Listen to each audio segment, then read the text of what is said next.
શિયાળાની ઋતુની શરૂઆત સાથે જ શહેર અને આસપાસના વિસ્તારોમાં અનેક ફિમેલ શ્વાન પોતાના બચ્ચાઓને જન્મ આપે છે.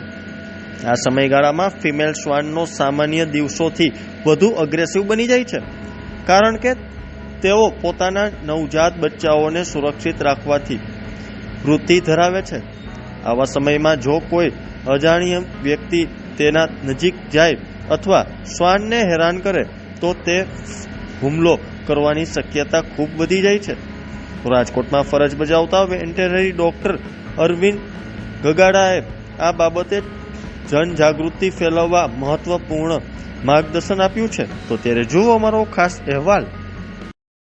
જનરલી કેવું હોય છે કે અત્યારે ભાઈ શિયાળામાં છે, કોઈ ફિમેલ હોય અને બચ્ચા આપ્યા છે તો એ પોતે એના બચ્ચાનું પ્રોટેક્શન કરવાની જ છે.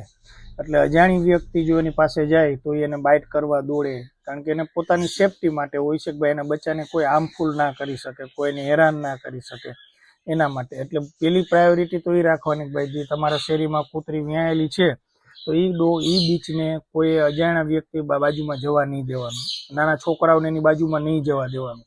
એમ છતાં ઘણી વાર એવું થાય કે ચલો ફિમેલ છે કે ને બચ્ચાને હેરાન નથી કરતી, બાઇટ નથી કરતી, અને ગલુડિયા જો કૂતરા રમાડતા હોય, છોકરાઓ એના ગલુડિયાને રમાડતા હોય તો એને બાઇટ ન કરે એ ધ્યાન રાખવું. પ્લસ એવું ધ્યાન રાખવું કે ભાઈ તમારા છોકરાઓ એને ગલુડિયાને રમાડીને આવે છે તો ઘરમાં આવીને વ્યવસ્થિત હેન્ડ વોશ કરાવી દેવું.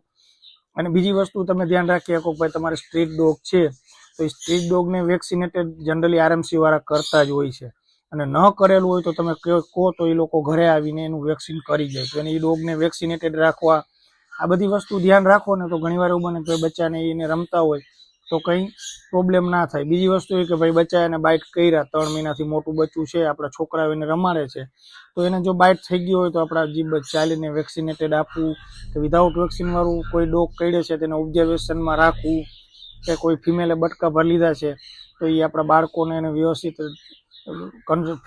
કન્સલ્ટન્સ કરાવી લેવાનું, કે જે પીડિયાટ્રિક છે જેને આપણે બતાવતા હોય તેની યારે કન્સલ્ટન્સી કરાવી લેવી. ઉપરાંત જે ફિમેલ છે તેને પોષણક્ષમ ખોરાક આપવો, થોડું કોમ્પેનિયન કરવાની, એની સાથે મેળાવડું કરવાની ટ્રાય કરવી, કે કોઈ બીજા ઇન્સ્ટ્રુમેન્ટ કે ભાઈ લાકડી લઈને રમાડવા નહીં જવું, કે એને એમ ના લાગવું જોઈએ ફિમેલને કે આ લોકો અમને હાર્મફુલ કરશે. આવી બધી બાબતનું ધ્યાન રાખવું જરૂરી છે.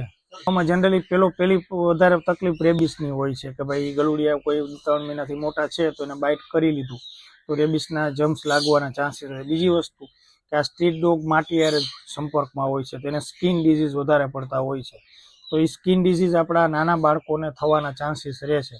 તો એ સિચ્યુએશનમાં દાખલા તરીકે કોઈ રમાડ્યા છે તો રમાડતા હોય તો આપણે ધ્યાન રાખવું. એ ઉપરાંત કોઈ ગલુડિયા બીમાર છે તો એની વ્યવસ્થિત સારવાર કરાવી લેવી, કે જે બાળકો એની સાથે રમે એ હેલ્ધી હોય તો એ બાળકને પ્રોબ્લેમ થવાના ચાન્સીસ ઓછા રહે. માતા પિતાની તો એ વસ્તુ યાદ રાખવાની ભાઈ એની પાસે બને ને તો ઓછા જવા દેવા, કારણ કે એ નાનું બાળક છે એટલે એની મા એને પ્રોટેક્ટ કરવાની જ છે બચ્ચાને. એટલે સ્વાભાવિક છે કે બાળક ત્યાં ગયું તો એ ફિમેલ એને બાઇટ કરી લેવાના ચાન્સીસ છે. એટલે એની એલોન એની લાઈફમાં એને વ્યવસ્થિત મસ્ત રાખવા, રમાડવા, છોકરાઓને એની બાજુમાં નહીં જવા દેવાની પહેલી પ્રાયોરિટી હોય છે.